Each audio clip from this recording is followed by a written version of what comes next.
नमस्कार। आज हम स्टार्ट करने वाले हैं नाउन्स के साथ। यस, नाउन जिसको हम हिंदी में संज्ञा बोलते हैं। यस, हमारा जो इंग्लिश है ये बेसिकली संज्ञा से ही, नाउन से ही शुरू होता है।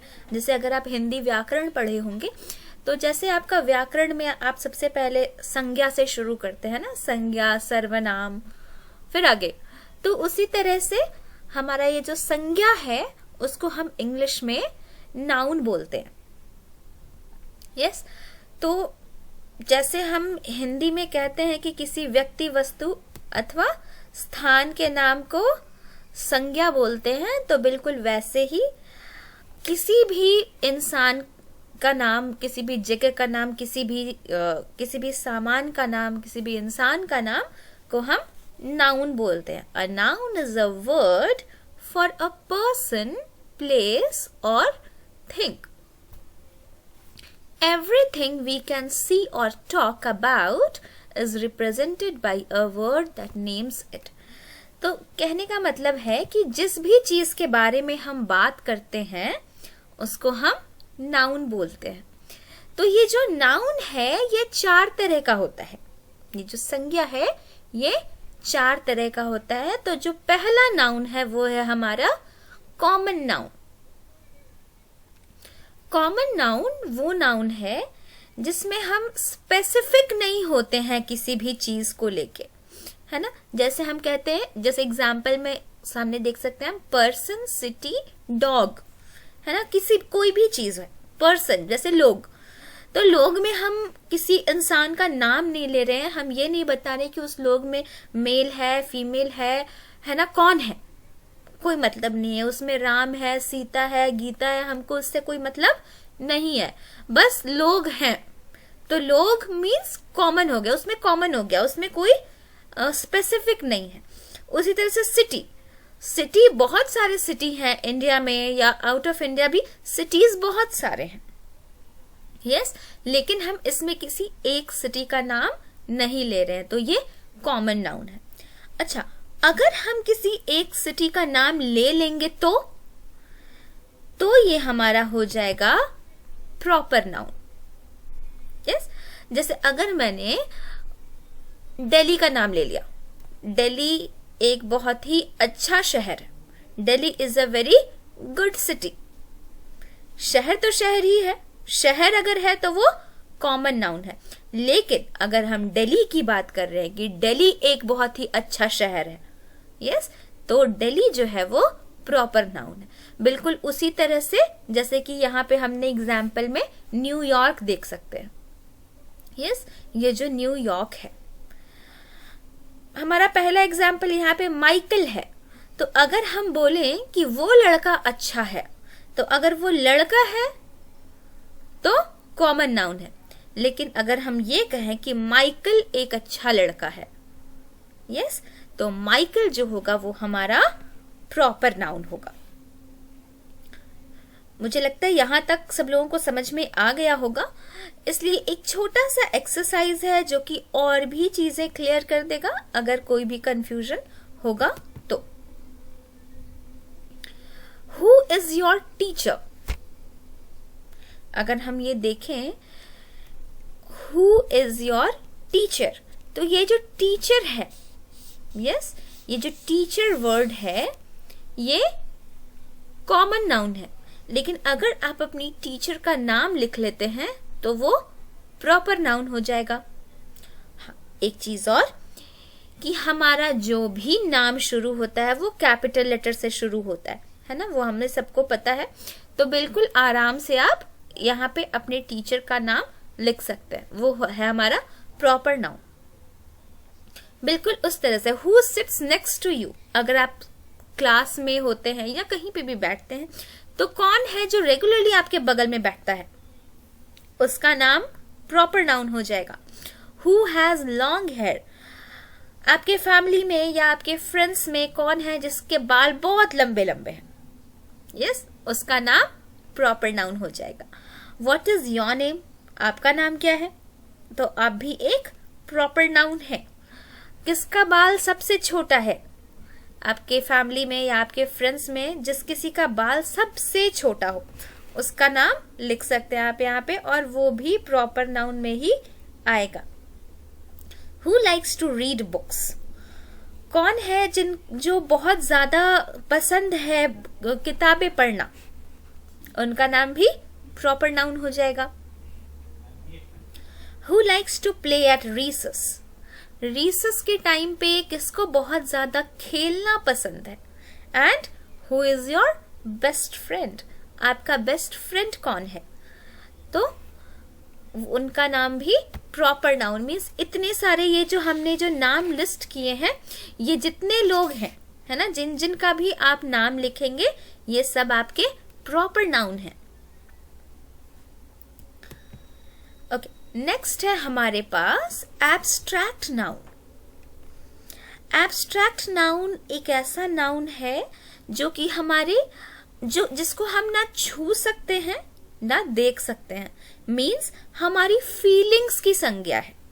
यस, जो भी हम महसूस करते हैं, जिसका हमसे कोई फिजिकल रियलिटी नहीं है, है ना, जैसे सच्चाई है, खतरा है, खुशी है, प्यार है, दोस्ती है ना, ये सारी जो चीजें हैं ये हमारे एब्स्ट्रैक्ट नाउन है।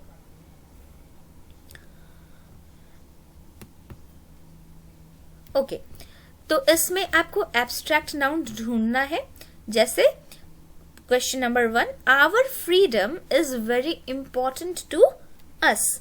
हमारी जो स्वतंत्रता है वो हमारे लिए बहुत जरूरी है। तो यहाँ पे एब्स्ट्रैक्ट, यहाँ पे फीलिंग क्या है हमारी, है ना, स्वतंत्रता। हमारी जो स्वतंत्रता है वो बहुत जरूरी है। तो फ्रीडम जो है वो हमारा फीलिंग है। तो यहाँ पे जो एब्स्ट्रैक्ट नाउन होगा वो फ्रीडम होगा। That was a great nap. Yes, that was a great nap, मतलब वो एक बहुत अच्छा नैप था। नैप मीन्स सोना, है ना। सोना मीन्स ऐसा नहीं कि आराम से हम 2-3 घंटे के लिए सो रहे हैं। 15 to 20 मिनट्स के लिए ऐसा बहुत थके होते हैं तो हम थोड़ा सा सर झुका के लेट जाते हैं, और 10 to 15 मिनट्स में फिर से हम उठ जाते हैं। तो वो काफी रिलैक्सिंग रहता है 10-15 मिनट के लिए, तो उसको हम नैप बोलते हैं। तो नैप को ना आप छू सकते हैं ना उसको देख सकते हैं, वो आप महसूस कर सकते हैं। तो that was a great nap में जो NAP नैप है वो हमारा एब्स्ट्रैक्ट नाउन है। Mrs Harrison said that's a wonderful thought. Mrs Harrison ने कहा कि ये एक बहुत अच्छा सोच है, थॉट है। तो ये जो थॉट है, ये सोच, इसको हम ना ही छू सकते हैं ना कुछ भी नहीं कर सकते, राइट। हम छू नहीं सकते, हम देख नहीं सकते। तो जो थॉट है वो एक एब्स्ट्रैक्ट नाउन है। I am afraid this newest release will only breed confusion. अब अगर आप इसमें देखेंगे तो इसमें दो एब्स्ट्रैक्ट नाउन है। I am afraid, afraid means डर जाना, और दूसरा है confusion, माइंड में confusion चलना। तो ये जो दो भावनाएं हैं, यस, ये दो भावनाएं हैं हमारी मन की, जो कि एब्स्ट्रैक्ट नाउन है। He has such a wonderful talent. उसके पास बहुत ही अच्छा टैलेंट है। तो ये जो टैलेंट है, प्रतिभा है ना, प्रतिभा की भावना है जिस इंसान के अंदर, उनको हम फिर एब्स्ट्रैक्ट नाउन हमारा टैलेंट हो जाएगा। I think I have lost my appetite. मुझे लगता है कि मैंने अपनी भूख खो दी है। तो इसमें हमारा जो भावना है, हमारा जो एब्स्ट्रैक्ट नाउन है वो है appetite. The thrill of the hunt is gone. तो इसमें हमारा जो एब्स्ट्रैक्ट नाउन है वो थ्रिल है। My fear is that I will lose all my hair. इसमें हमारी मन की भावना है फियर, डर। That puppy is such a beauty, है ना, ये कुत्ता जो है वो बहुत सुंदर है। कुत्ते का जो बच्चा है, जो पिल्ला है, पिल्ला बहुत सुंदर है। तो ब्यूटी भावना है, इसलिए ये एब्स्ट्रैक्ट नाउन है। यू हैव माई सिंपथी, तो सिंपथी जो है वो एब्स्ट्रैक्ट नाउन है। The memories are tough to forget. अब इसमें एक छोटा सा लाइन है, इसके पहले वाला जो लाइन था ये काफी बड़ा था, नहीं, 4th नंबर पे, I am afraid this newest release will only breed confusion. तो इसमें हमारे पास दो नाउन्स थे, लेकिन इस एक छोटे से लाइन में हमारे पास दो नाउन है ना, मेमोरीज भी है और फॉरगेट भी है। Then we have his luck was incredible. इसमें जो हमारा एब्स्ट्रैक्ट नाउन है वो है luck. Then we have she's got great rhythm. इसमें हमारा एब्स्ट्रैक्ट नाउन रिदम है। The argument was won by neither person. Argument, तो इसमें हमारा एब्स्ट्रैक्ट नाउन आर्ग्यूमेंट है। The hermit found peace in the loneliness of living by himself.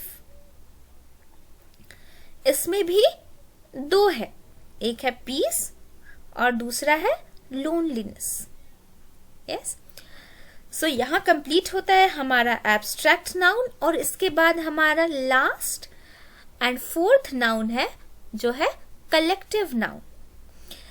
Collective noun को थोड़ा सा ध्यान से देखना पड़ेगा, क्योंकि इसके जो नाउन्स हैं वो आप ऐसे तो पहचान लेंगे, लेकिन उसमें आपको याद करना पड़ेगा, थोड़ा सा रट्टा लगाना पड़ेगा, ताकि आपके लिए फिर आगे इजी हो जाए। जब हम सेंटेंस फॉर्म करेंगे या जब हम किसी हिंदी का अगर ऐसा कुछ लिखा होगा, हिंदी का लाइन, और हमें उसको कन्वर्ट करना होगा इंग्लिश में, तो उस टाइम पे ये हमको करने में बहुत ही आसान रहेगा। तो ये जो कलेक्टिव नाउन होता है, इसका मतलब है कि जब हम किसी भी चीज का गुच्छा, ग्रुप की बात करें, है ना, जैसे मान ले कि 4-5 लोग हैं और लोग एक साथ खड़े हैं, तो हम कहते हैं ना, एक साथ लोग ग्रुप में भीड़ में खड़े हैं, भीड़ बनाए खड़े हैं। तो इस भीड़ बनाए खड़े लोगों को हम कलेक्टिव नाउन बोलते हैं। एग्जाम्पल में अगर हम देखें, सिर्फ लोग ही नहीं, किसी भी सामान का भी अगर एक साथ ढेर सारे सामान है और फिर हम उसको एक अलग सा नाम दे देते हैं, तो वो होता है हमारा कलेक्टिव नाउन। जैसे ऑडियंस। यस, ऑडियंस कोई एक इंसान से नहीं बनता है ना। ऑडियंस में कम से कम 10 लोग, 20 लोग, 50 लोग, 100 लोग, इतने लोग होते हैं, और हम उनको सिर्फ एक नाम से बोलते हैं कि ये हमारे ऑडियंस हैं। सेम थिंग फैमिली में, अगर आप अकेले रह रहे हैं तो आप फैमिली नहीं है, लेकिन अगर आप अपने मम्मी पापा के साथ रह रहे हैं, वाइफ है, 2-4 बच्चे हैं, या जो भी आपकी फैमिली मेंबर्स हैं, है ना, तो अगर आप कुछ लोगों के साथ रह रहे हैं जो कि आपके अपने हैं, तो आप उनको अपनी फैमिली बोल सकते हैं। नहीं तो आप अकेले हैं तो आप फैमिली नहीं है। बिल्कुल उसी तरह से गवर्नमेंट, टीम एंड ज्यूरी भी है, कि ये जितनी भी चीजें हैं, ये कोई एक इंसान नहीं है। गवर्नमेंट भी किसी एक इंसान का नहीं है ना। सरकार काफी लोगों से बनती है, तब जाके हमारा देश चलता है। बिल्कुल उसी तरह से टीम, कोई भी गेम खेलने के लिए हमें टीम की जरूरत है ना, 10-12 लोग की जरूरत है, एक अकेला लोग टीम नहीं बना सकता। And same thing jury, jury भी अकेला एक ज्यूरी कोई भी डिसीजन नहीं ले सकता, कोई भी फैसला नहीं ले सकता। ज्यूरी का भी ग्रुप होता है ना, वो पूरे ज्यूरीज जो होते हैं वो पूरे लोग होते हैं, वो पूरा डिसीजन लेते हैं, एक दूसरे में डिस्कस करते हैं, तब फिर वो डिसीजन लेते हैं और उनको फिर ज्यूरी बोलते हैं। ओके, तो ये कुछ नेम्स हैं, कुछ कलेक्टिव नाउन्स हैं जो कि आपके लिए बहुत ही इम्पोर्टेंट है फ्यूचर के लिए, है ना। जैसे अ बैंड ऑफ मेन, अगर ढेर सारे लोग हैं तो हम अ बैंड ऑफ मेन बोल सकते हैं। एक्टर्स होते हैं, अगर 3-4 एक्टर्स एक साथ हैं तो हम एक्टर्स के ग्रुप को हम कास्ट बोलते हैं। लाइब्रेरियंस हैं, तो अगर 4-5 लाइब्रेरियंस एक साथ बैठे हैं तो उनको हम स्टैक बोलते हैं।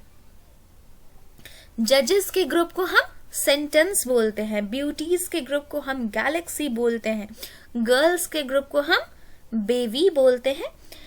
सिंगर्स के ग्रुप को हम क्वायर बोलते हैं। स्मोकर्स के ग्रुप को हम बैक बोलते हैं, सॉरी हैक बोलते हैं। गर्ल्स के ग्रुप को हम कॉलोनी बोलते हैं। हेन्स के ग्रुप को ब्रूड, बर्ड्स को फ्लाइट, टर्कीज को फ्लॉक, गिनी पिग्स को ग्रुप बोलते हैं, कब्स को लिटर बोलते हैं, डॉग्स को केनल बोलते हैं, बियर्स को स्लॉथ बोलते हैं, यस, केक्स को बैच बोलते हैं, मिल्क को बॉटल ऑफ मिल्क बोलते हैं, मीन्स मिल्क जो होगा वो बॉटल में ही होगा, राइस बाउल, सीरियल को हम बॉक्स में डालते हैं, सोडा को हम कैन में पीते हैं, मिल्क को हम कार्टन में भी लाते हैं और टी को हम कप में बोलते हैं। Yes, a batch of cakes, a bottle of milk, a bowl of rice, a box of cereal, a can of soda, a carton of milk and a cup of tea. So ये कुछ groups हैं जो आपको याद कर लेना चाहिए ताकि आपको फ्यूचर में कोई परेशानी ना हो। सो नेक्स्ट टॉपिक हम नेक्स्ट वीडियो में देखेंगे। धन्यवाद।